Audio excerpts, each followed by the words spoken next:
Hello guys, কি অবস্থা সবার? কেমন আছেন সবাই? এখন আমি আছি আমার চট্টগ্রামের বাসার ছাদে। আর আমার বাসার ছাদটা সত্যি সুন্দর। আমি কখনো উঠি নাই, 2টা বছর হয়ে আসছি আমি এই বাসায়। আজকে প্রথম উঠলাম।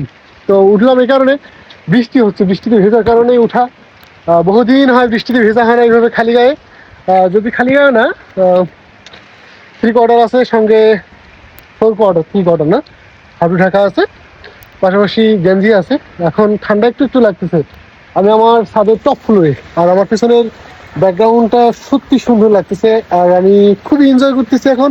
তবে সবচেয়ে ভালো হতো যদি এখন কেউ থাকতো কোম্পানি দেওয়ার জন্য কিংবা সঙ্গ দেওয়ার জন্য, কিন্তু এরকম কেউ নাই। আর এখন যেহেতু বিকাল অলমোস্ট 4টা বেজে গেছে, সেহেতু অন্য অন্য ছাদগুলো মোটামুটি খালি।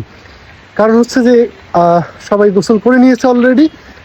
সেকেন্ড টাইম কেউ গোসল করতে চায় না কিংবা ভিজতে চায় না। এটা যদি 11টা 12টার দিকে হইতো তাহলে হয়তো দু একজন পাওয়া যেত অন্য অন্য ছাদে।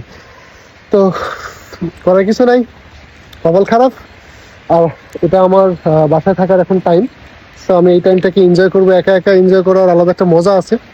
যাই হোক, আহ সত্যি আমি প্রথম আজকে এই ছাদে উঠছি। সত্যি আমার ছাদটা, আমাদের বাসার ছাদটা অনেক বড়, এটা 3 ধাপে। ওপাশে একটা ধাপ আছে, আমি আপনাদের যদি দেখাই, এটা একটা ধাপ, ওর নিচে আর একটা ধাপ আছে, আর আমি তার উপরে আসছি। মোট 3টা ধাপে।